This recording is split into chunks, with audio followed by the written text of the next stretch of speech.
Hello and welcome to another edition of Coaching During COVID-19. I'm Brian Houston. This video is brought to you by Neptune Game Time. We work with hundreds of high schools and colleges who have reached out to us when they have had problems with inappropriate music playing at their ball games. If you've struggled with that, we would love to talk to you about Game Time. You can go to our website, www.neptunenow.com. With us today, an old friend and one who has definitely made the climb. He's moved a lot here in the last 4 years or so, but was a staple of East Texas high school football for many years. He is the new University of Texas at San Antonio head football coach, Jeff Traylor. How you doing, Coach? Great, Brian. How are you guys? Doing great and really good to talk to you. Thank you very much for doing this. Just to set this up, Coach Traylor has nearly 30 years of coaching experience. This is his first head coaching job as a college coach, but he spent 15 years at Gilmer, built up one of the greatest programs in the history of East Texas football, a four-time Texas High School Coach of the Year for Class 4A, a record of 175 and 26, led the Buckeyes to 5 state championship game appearances, 3 state titles, 12 district crowns. The stadium's named after him now, and then he went on to coach as an assistant coach at the University of Texas in Austin, SMU, University of Arkansas, now at San Antonio. Coach, first of all, congratulations on the UTSA job. It must be a thrill to get that first head coaching job in college level. It's been an absolute blast, and I'm still undefeated, so you know how that honeymoon period is, so it's all good right now. So how have you dealt with being a brand new head coach on the D1 level in a situation like this where you can't get out on the road and do the recruiting and the things that you would normally be doing? And I guess your spring game was supposed to be this past weekend, right? It's supposed to be Saturday, and it's not ideal, obviously, especially for a first-year head coach. But that's the hand we've been dealt. A lot of recruiting on Zoom, a lot of meetings with coaches on Zoom, a lot of meetings with my current players on Zoom, and I told somebody the other day, if we were to play LSU in a Zoom game, we'd be heck on wheels right now. We're some Zoom savants in San Antonio right now. And LSU is going to be your opener, and Yes, sir. Hopefully it will go as scheduled in Baton Rouge. That's not a great way to start your career. No, it's not. I can pick some other schools I'd rather play than the defending national champions. So not many coaches start their college coaching career by playing the defending national champions in Baton Rouge, arguably one of the most ferocious environments to play football in.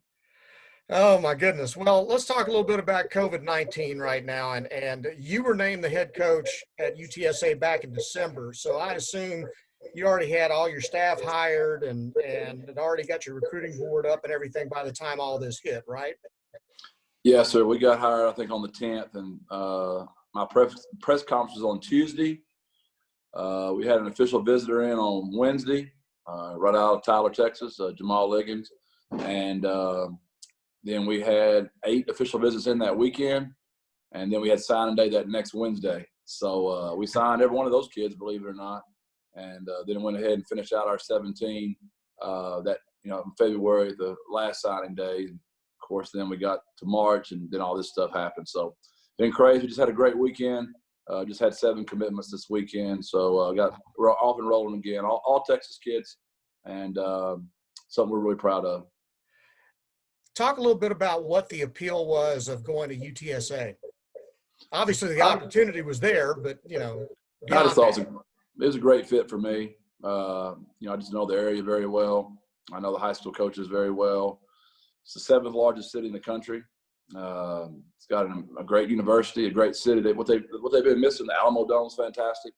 They haven't had a very nice facility to work out in, and we raised a lot of money since December, and a lot of work's gone into that. And so we're currently building a $44 million building that's going up as we speak. We'll be in that thing in June of 21, which is where our class will get here. So our next class, which, it's called the RACE building. It's an acronym for the building. So our class is Embrace 21, and we have 7. We expect to sign 20 in that class. And we've got 7 of those 20 committed, so we're off and rolling. So you already were able to have a few workouts, I guess, before this shutdown? We didn't get to. We were starting March the 17th, would have been our first spring practice. and we got shut down, during spring break of the week before. So we didn't get any practices at all. So how do you go about implementing your program, your offense, your defense with these kids and trying to get anything productive accomplished right now with all this going on? Well, we meet, just like it's football season in the spring. We're installing. We've gone through our 5 installs. We're fixing to review them again. We meet as an offensive unit, a defensive unit, and we meet positionally every day. So it is what it is. Teach it off a video, and we all learn. Usually, most of us learn by touching, feeling, being out there, and being a part of it. And, walkthroughs, we're missing all that, and practice time, video. It's not ideal, but it's the hand we've been dealt, and we're trying to have a great attitude about it. And a lot of Zoom, a lot of this right here. And it is what it is, Brian. Did you ever expect to be such an IT expert by now? I'm shocked. Really, I am. Thank goodness all 3 of my children are home, and Jordan, Jake, and JC. Something I'm about ready to pull my little bit of hair I have left out. They'll come up and say, "Dad, just swipe up or swipe down and unmute yourself." I wish I could tell you how many meetings I've been on where somebody said, "Mute yourself" or "unmute yourself." It's been a lot of that going on. You are at home, and where are you living right now? Are you in San Antonio, home established and all that now? Yes, sir. We moved in actually Super Bowl Sunday. Wow. I got hired December the 10th and lived in a hotel until February 5th, I would say, like that. And then we got moved in, and we're putting up stuff right now. We're literally getting stuff on the walls as we speak right now. So it's a crazy transition. We haven't had all 3 children back home in the last 8 years.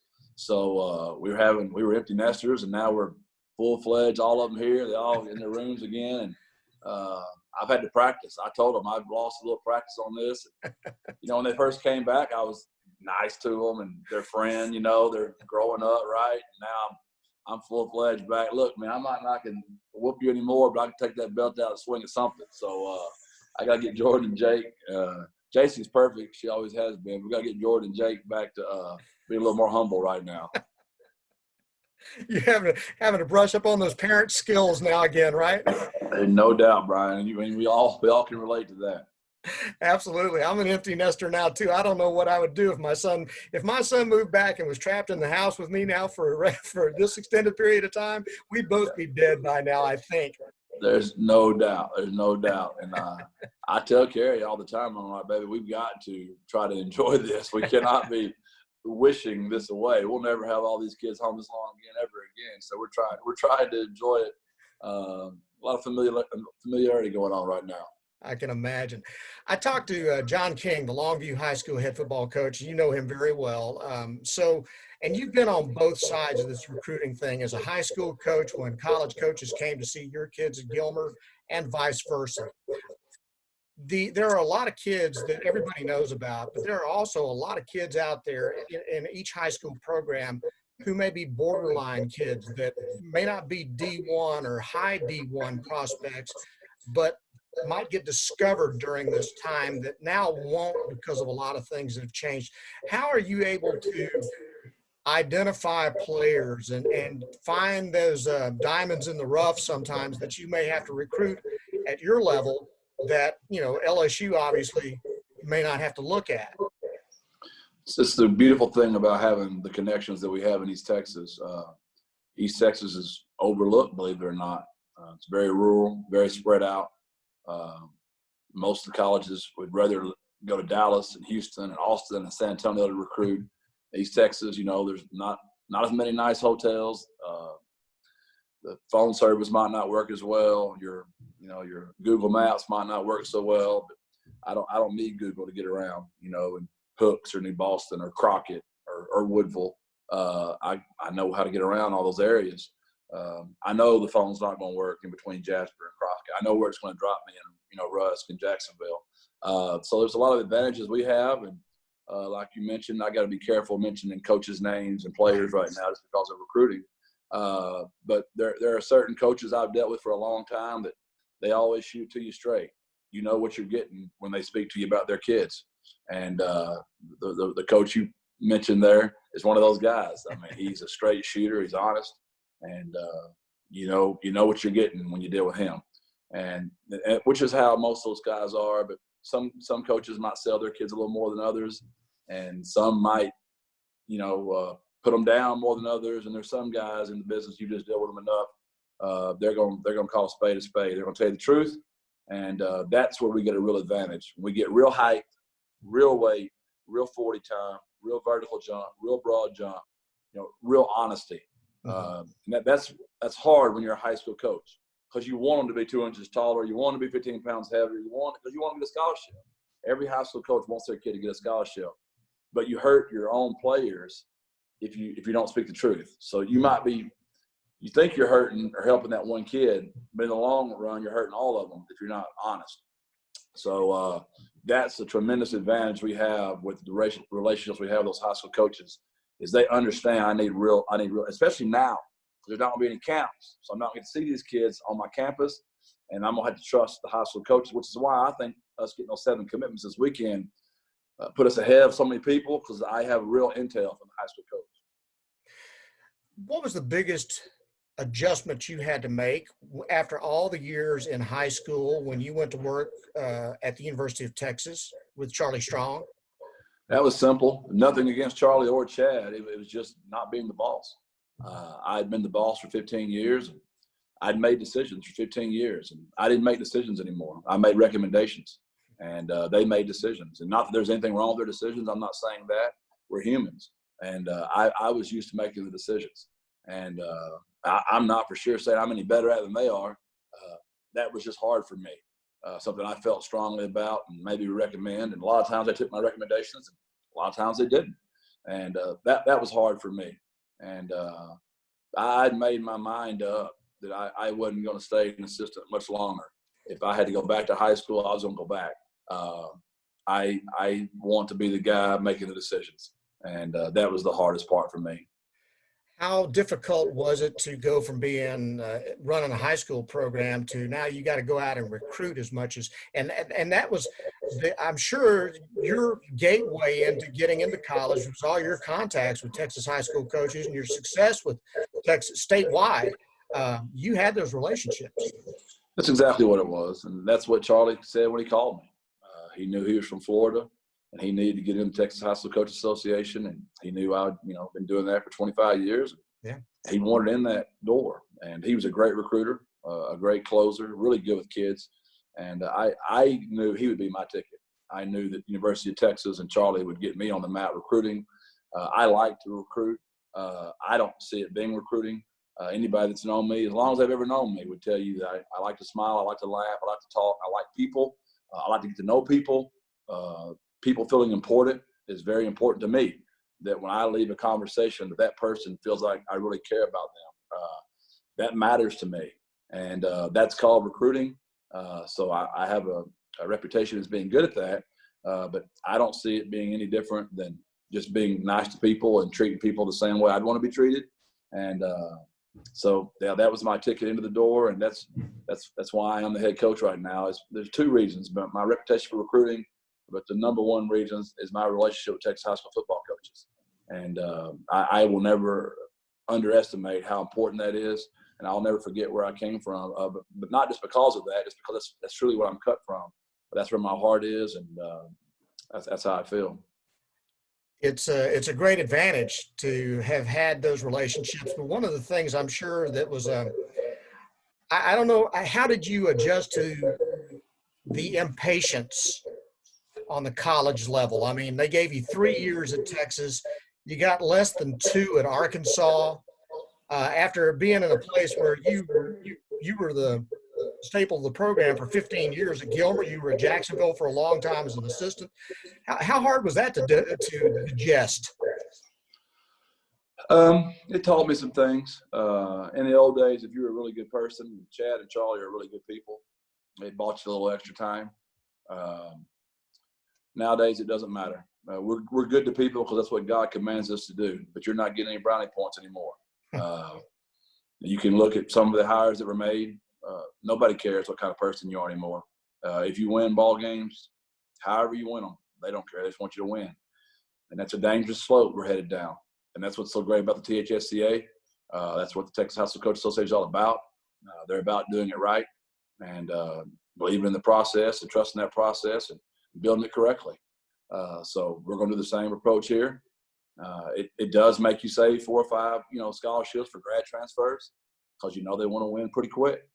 In the old days, you wouldn't save for grad transfers. You'd dive into your freshman class, try to develop them, get them there in 4 or 5 years, and know in 4 or 5 years you better be winning.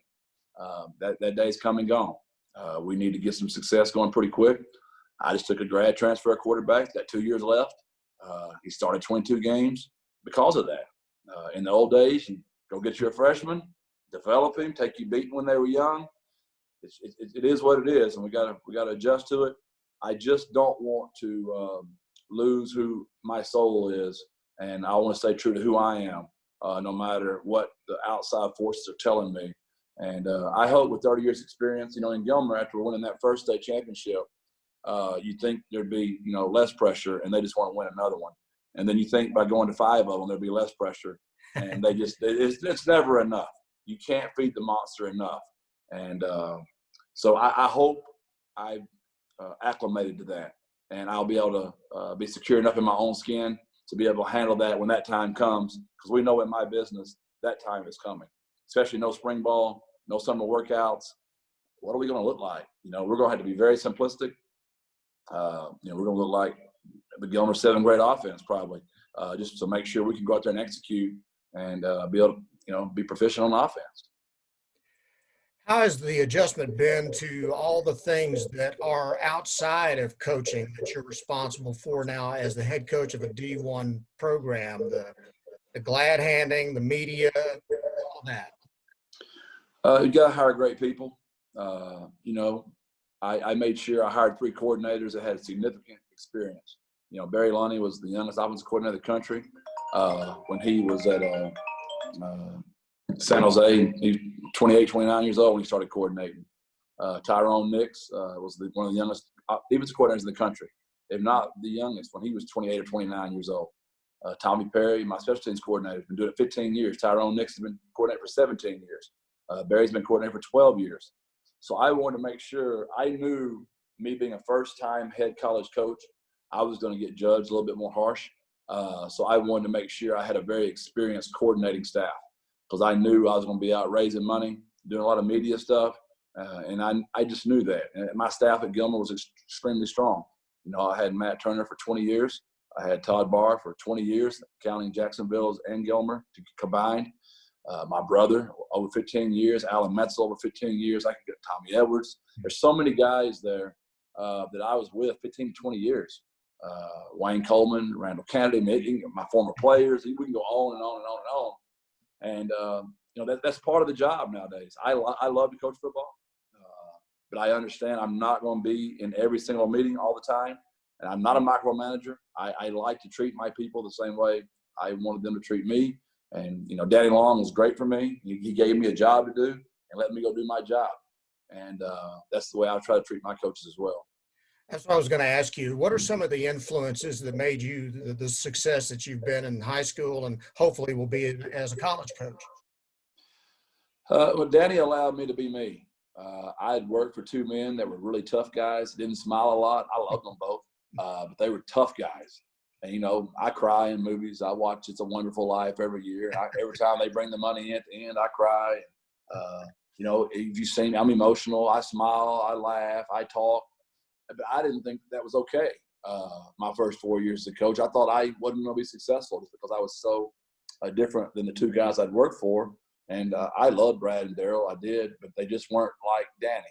Danny cries, Danny laughs, and, Danny's fun, and he's entertaining. And but he was still tough. He was still demanding. He still expected a lot out of us. And I was probably his whipping boy there early in my career because I was so much like him. But he allowed me to be me. And it really enforced to me that I could be true to who I was and still be successful. So that's probably the greatest thing I took from Danny. What did you get from working with Charlie Strong and from Chad Morris? Charlie was a genius relationship wise. You think he wouldn't be listening and paying attention, but we coach him up on the parents, aunts, uncles, what they loved to do, and we'd walk in a home visit, and man, it was like boom, he just came alive and remembered everything. And when you left the room with Charlie, you felt like you were the most important person in the world. And Charlie still makes me feel that way to this day. We still talk. He loves me and is very grateful for how hard I work for him. And all I tried to do for Charlie and Chad was the same thing my assistants did for me. I really did. I tried to serve Charlie and Chad to the very best of my ability. When they asked me questions, I tried to be very honest. I did not always tell them what they wanted to hear, but I told them I gave them my opinion, and because that's what I like from my guys. I like for my guys to be honest with me, and so that's what I learned from Charlie. Chad would be organization and work ethic. There's nobody more organized than Chad Morris. There's not one thing Chad ever asked me to do that Chad didn't do himself. I mean, Chad was a tireless worker, and he still is. I can promise you in Auburn right now, whatever Gus Malzahn's asking Chad to do, he's doing as hard as he can do it. What do you think the chances are that you guys are actually going to start your season on time this fall? I really don't have any idea.